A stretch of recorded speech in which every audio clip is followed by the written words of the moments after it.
Hello दोस्तों, welcome to all for my classes. स्वागत है आपका दक्षिणा क्लासेस में। तो आज हम पढ़ेंगे असेसमेंट फॉर लर्निंग, जो आपका बीएड सेकेंड ईयर टॉपिक्स है। बीएड सेकेंड ईयर सब्जेक्ट है, उसका ही टॉपिक्स है को रिलेशंस। आज की हम वीडियो में बात करेंगे कि को रिलेशंस के बारे में। को रिलेशंस से संबंध भी हम इसे हिंदी में कहते हैं। तो ये आपका इंपॉर्टेंट टॉपिक्स है। तो पहले से क्वेश्चन ज़्यादा नहीं आते, लेकिन अब जब से कोर्स कम हुआ है तो ये टॉपिक्स इंपॉर्टेंट हो गए। इसके रिगार्डिंग क्वेश्चन भी पूछ लिए जाते हैं, इसलिए टॉपिक को करना नेसेसरी हो जाता है। इस वीडियो को बिल्कुल भी मिस मत कीजिएगा, इंपॉर्टेंट है। आपके पॉइंट आपके एग्ज़ाम के उससे बहुत ही इंपॉर्टेंट है। अगर हमारी वीडियो पसंद आए तो प्लीज़ सब्सक्राइब जरूर करिएगा, लाइक करिएगा, शेयर करिएगा, दोस्तों के साथ शेयर करिए, बेल आइकन जरूर प्रेस करिए ताकि आने वाले वीडियो का नोटिफिकेशन आपको मिल सके। कोरिलेशन क्या होता है?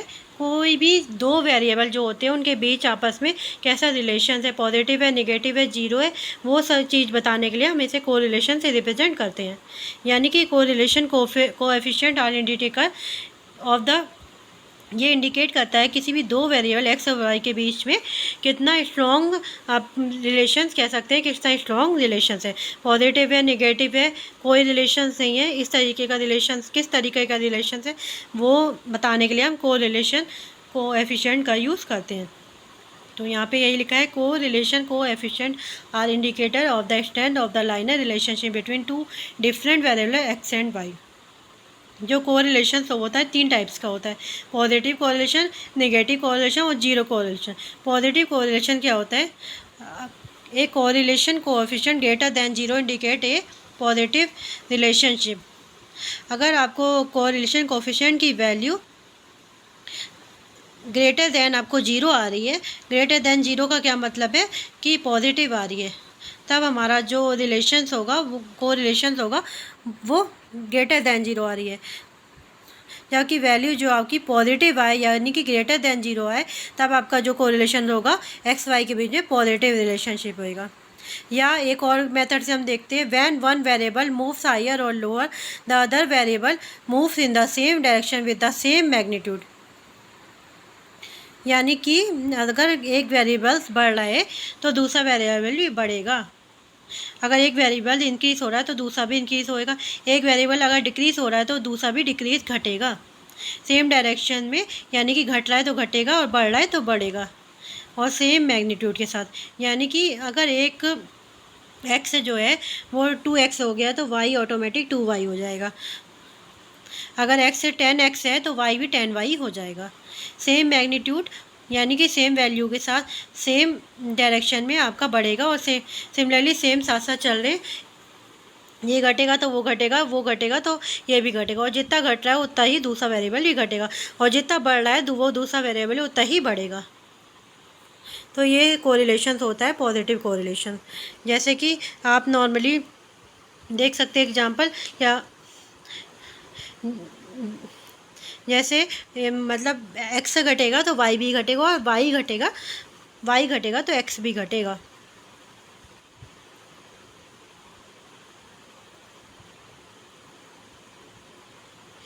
तो नेक्स्ट आता है हमारा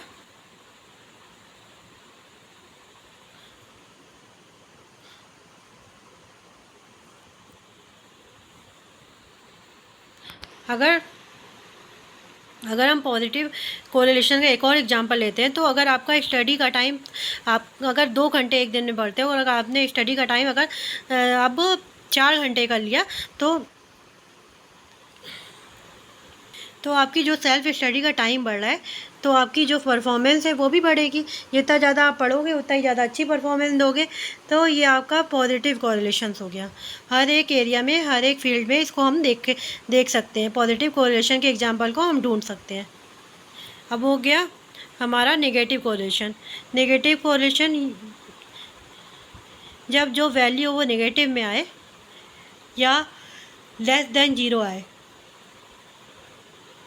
आपकी या तो वैल्यू नेगेटिव हो या लेस देन जीरो, तो नेगेटिव कोरिलेशन होता है। या अगर हम कहें कि एक वेरिएबल बढ़ रहा है और उसके बढ़ने के साथ साथ दूसरा वेरिएबल बढ़ने के बजाय घट रहा है, उसकी उल्टी डायरेक्शन में चल रहा है, अपोजिट डायरेक्शन में चल रहा है, तो यहाँ पर मैग्नीट्यूड से सेम है। यानी कि इसका क्या मतलब होगा, अगर x की वैल्यू को हमने 2x कर दिया, इंक्रीज हो गया 2x, तो y क्या होएगा, y इसका आधा हो जाएगा। ठीक है, यानी कि उल्टे डायरेक्शन में चलेगा, एक तो बढ़ रहा है और दूसरा घट रहा है, लेकिन सेम मैग्नीट्यूड के साथ। अगर 2x हुआ है तो 2x के कम हो जाएगा, हाफ हो जाएगा। ये तो डबल हुआ और वो हाफ हो गया। सेम मैग्नीट्यूड के साथ अपोजिट डायरेक्शन में जब आप चलते हैं तो वो चीज़ आपका नेगेटिव कोरिलेशन आ जाता है।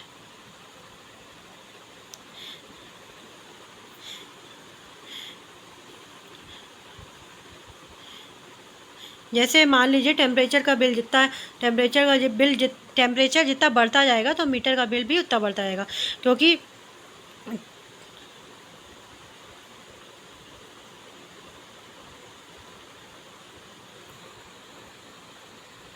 तो मान लीजिए आपका जैसे टेम्परेचर है वो जितना घटता जाएगा मीटर का बिल भी उतना ही बढ़ता जाएगा, क्योंकि जितनी ज़्यादा ठंड होगी आप हीटर चलाएंगे तो मीटर का बिल बढ़ता जाएगा,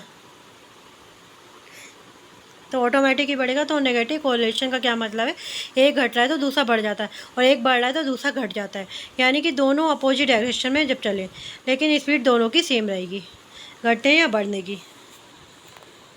फिर आता है आपका जीरो कोरिलेशंस, यानी कि जिनके बीच में आपस में कोई रिलेशन नहीं होता है, एक घटे तो उसका कोई फ़र्क दूसरे वेरिएबल पर नहीं पड़ता, चाहे वो घटे चाहे बढ़े, दूसरे वेरिएबल्स अपने अकॉर्डिंग चलता है। तो यहाँ पर आप फिगर से इन तीनों वेरिएबल को समझ सकते हैं। पॉजिटिव कोरिलेशन क्या होता है,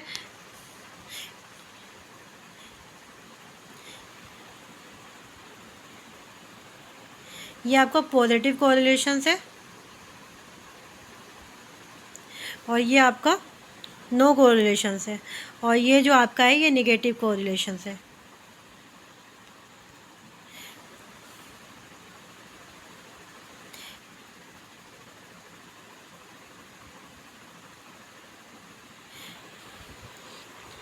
तो ये पॉजिटिव है, ये नो है, और ये नेगेटिव है। तो यहाँ पॉजिटिव में आप देखिए तीनों वेरिएबल को, पॉजिटिव कोरिलेशन क्या होता है कि यहाँ पर x की वैल्यू बढ़ रही है तो उसके साथ साथ y की वैल्यू भी बढ़ रही है। नो कोरिलेशन में क्या होता है कि कुछ नहीं बढ़ रहा है, x तो बढ़ रहा है लेकिन y सेम का सेम है, तो x के बढ़ने से y को कोई फ़र्क नहीं पड़ता, ये तो ये एक नो कोरिलेशन है। नेगेटिव क्या होता है कि आपका x तो बढ़ रहा है लेकिन y की वैल्यू घटती हुई जा रही है, x के बढ़ने के साथ तो y की घटता हुआ जा रहा है, तो नेगेटिव कोरिलेशन होएगा। तो ये आपका कोरिलेशन हो गया, ये टाइप्स ऑफ कोरिलेशन होता है।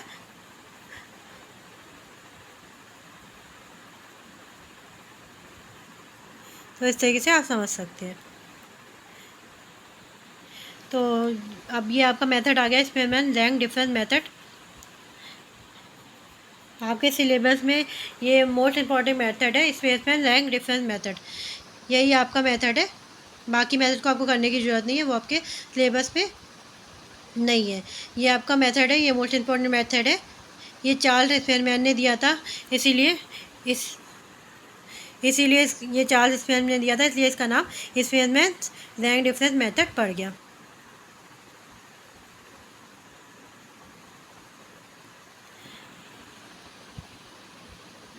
इन्होंने डायरेक्ट फार्मूला दिया है, ये जो आपका पी एस है रो बोलते हैं हम, रो इक्वल टू 1 - 6, और ये जो आपका ऐसे बना है इसको बोलते हैं sum D square upon N square -1।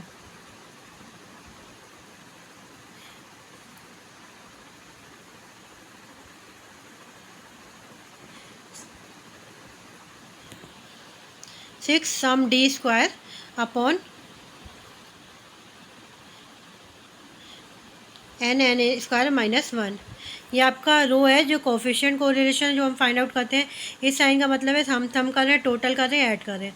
D square क्या है, रैंक ऑफ डिफरेंस, और एन क्या है, नंबर ऑफ, आपकी जो रैंक होगी उनका जो अंतर होएगा, जो इसका आप मतलब जो स्क्वायर ऑफ रैंक डिफरेंस, जो आपकी रैंक आएगी उसका हम स्क्वायर करेंगे तो वो डी स्क्वायर होगा, और एन क्या होगा, number of member of group. तो इसका डायरेक्ट हम क्वेश्चन में चलते हैं, क्वेश्चन में देखते हैं, क्वेश्चन से आपको ज़्यादा समझ में आएगा।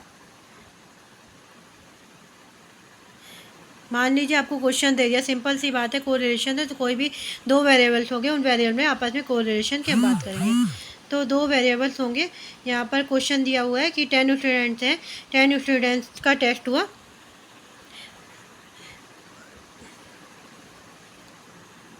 ये 10 स्टूडेंट दिए हुए हैं। 10 स्टूडेंट में मैथ का और साइंस का स्कोर दिया हुआ है। मैथ में ए के क्या आए, 50 आए, और साइंस में कितने आए, 48 आए। ए जो व्यक्ति है उसके मैथ में 50 आए, साइंस में 48 आए। बी ने 35 लिए मैथ में और साइंस में 50 लिए, मार्क्स लिए। तो इस तरीके से आपको दोनों वेरिएबल्स का एक्स और वाई का आपको डाटा दे दिया गया। इसका कोरिलेशन निकालना है। अब अगर आप बुक में देते हैं आपको लंबी चौड़ी थ्योरी मिल जाती है। अगर आप बुक में देखते हैं तो आपको ये लंबी चौड़ी थ्योरी मिल जाती है। तो हम इसको आप पढ़ लीजिएगा, मैं आपको ये समझाती हूँ डायरेक्ट।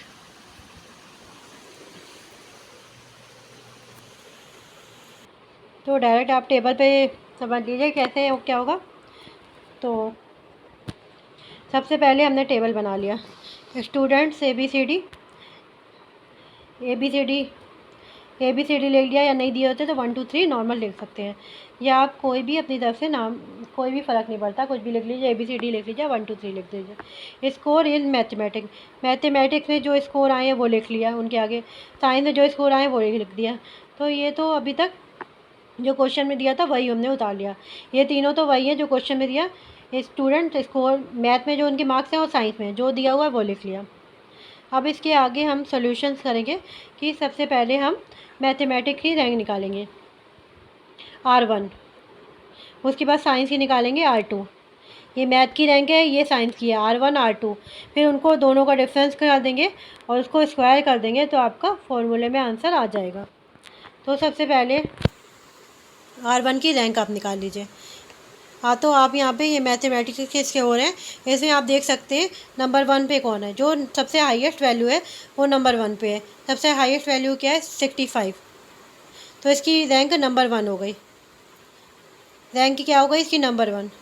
और 65 से नेक्स्ट कम कौन सा है, 60 की रैंक क्या हो गई, रैंक 2। इसके बाद है 55, इसकी हो गई रैंक 3। इसके बाद है 52, रैंक क्या हो गई, 4th। तो इस तरीके से हमने हाईएस्ट से लोएस्ट की ओर रैंक लिख दी।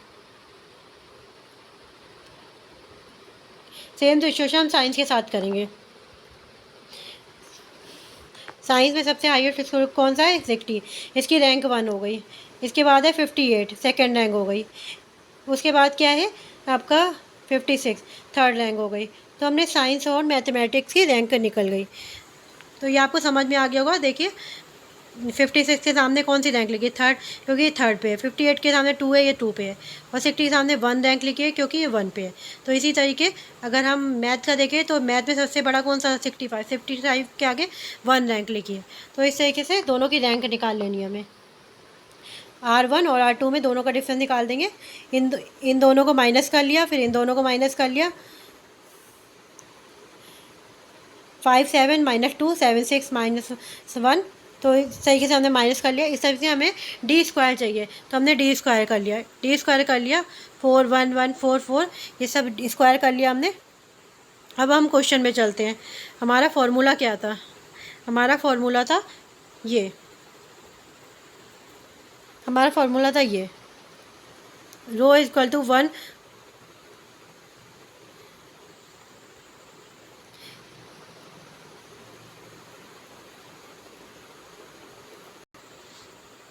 तो यहाँ पे हमने फार्मूला के लगा लिया। यहाँ पे हमने लिया रो बराबर 1 -6 और सम, और डी स्क्वायर की जगह क्या लिख लिया, डी स्क्वायर की जगह 30 आएगा अपॉन एन स्क्वायर -1। तो हमने ये फार्मूला पूरा रख दिया। अब फार्मूला पे हमने उठा के सारा जो हमने निकाला वो सम रख दिया है। तो सम करना है, आप डायरेक्ट फार्मूले में लिख सकते हैं या फिर ऐसे सॉल्व कर सकते हैं। तो यहाँ 30 आया था आपका, डी स्क्वायर ये लिख लिया, एन 10 था तो ये लिख लिया।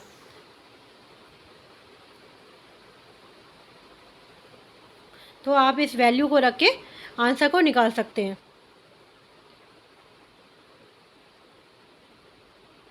तो आप टेबल में ही आपका आया था 30, डी स्क्वायर क्या हो गया 30। तो आप फार्मूले में रख सकते हैं फॉर्मूले में रख के आंसर आ जाता है आपका।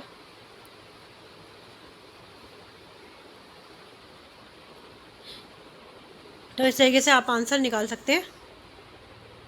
0.82 आपका आंसर आ जाता है। 0.82 आपका आंसर आ गया। तो ये आपके फॉर्मूले में रख के आंसर आ जा सकता है। अगर इसको एनालाइज करना, 0.82 को मैं एनालाइज करना आपको ऊपर पता है, तो अगर कोफिशिएंट और कोरिलेशन की वैल्यू ग्रेटर देन कोफिशिएंट को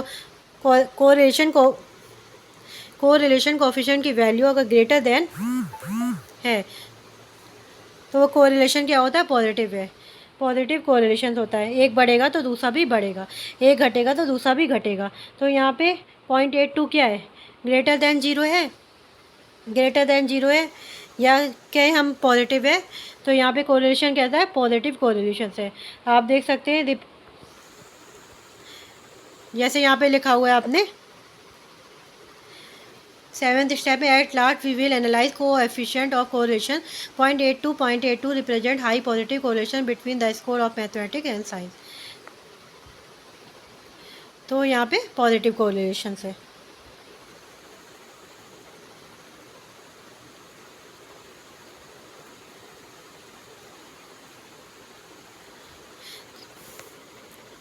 तो ये आपका कोएफिशिएंट और कोरिलेशन निकालने का मेथड है, यहीं से आपका क्वेश्चन आता है। इस वीडियो को बिल्कुल भी स्किप मत कीजिएगा। अगर आपको समझ नहीं आया तो दोबारा वीडियो को देखिएगा। मैं एक बार आपको दोबारा समझा देती हूँ अगर आपको समझ में ना आया हो। तो ये देखिए, ऐसे आपको ये टेबल दी गई है। सबसे पहले मैं क्वेश्चन ही आपको दिखाती हूँ। थ्योरी है, जो मैंने समझाया वही लिखा हुआ है। ये देखिए, आपको मैथ के स्कोर दिए हैं और साइंस के स्कोर दिए हैं। मैथ के दिए हैं, साइंस के दिए हैं। ए ने लिए थे मैथ में 50 और ए ने साइंस में लिए थे 48, बी ने लिए थे 35 और 50। अब हम आगे चलते हैं क्वेश्चन की तरफ। अब आपको यहाँ पे ABCD लिखा है, या तो यहाँ 1 2 लिख लीजिए। ये सारा जो आपको क्वेश्चन में दिया वही हमने उतारा है, स्कोर मैथ के, स्कोर साइंस के। अब आपको इसमें रैंक निकालनी है दोनों की। तो रैंक निकालने के लिए आपको क्या चाहिए? रैंक निकालने के लिए आप इसमें सबसे बड़ा 65 है, तो 65 के आगे हमने 1 रैंक लिख दी, और 60 के आगे 2 रैंक लिख दी। फिर थर्ड रैंक पे हमारा 55, तो 50 के आगे 5 के आगे थर्ड रैंक है। तो इस तरीके से हमने सबकी रैंक निकाल ली। फिर हमें क्या करना है? फिर साइंस की भी हमें रैंक निकालनी है।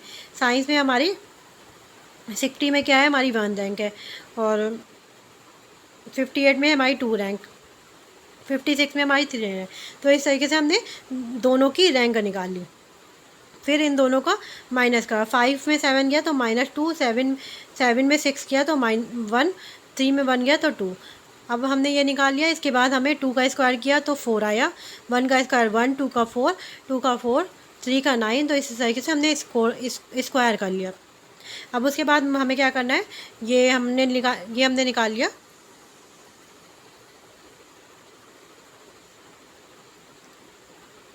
डी स्क्वायर हमारा क्या आ गया? 30, और एन हमारा क्या आ गया? 10। हमें ये दोनों वैल्यू मिल गई। अब हम आगे चलते हैं। अब हमने ये फार्मूला रख दिया, रो बराबर 1 - 6 सम डी स्क्वायर एन स्क्वायर -1। तो हमारा एन क्या था? 6 तो ऊपर फार्मूले में ही दिया हुआ है आपको। फिर सम डी स्क्वायर की वैल्यू क्या है? डी की वैल्यू आई थी हमारी 30, और एन की जगह 10 रख दिया। फिर 10 का स्क्वायर, एन की जगह 10 रख दिया, स्क्वायर -1। ये हमने निकाल लिया। अब इसको हम सॉल्व करेंगे तो हमारा क्या आंसर आएगा? -82। तो ये हमारा पॉजिटिव कोरिलेशन आ गया। तो आई होप तो आपको वीडियो पसंद आई होगी, और अगर पसंद आई तो कमेंट बॉक्स में ज़रूर कमेंट करिए, और लाइक करिए, शेयर करिए, सब्सक्राइब करिए, ताकि हमें आने वाली वीडियो के लिए मोटिवेशन मिल सके। Thanks for watching.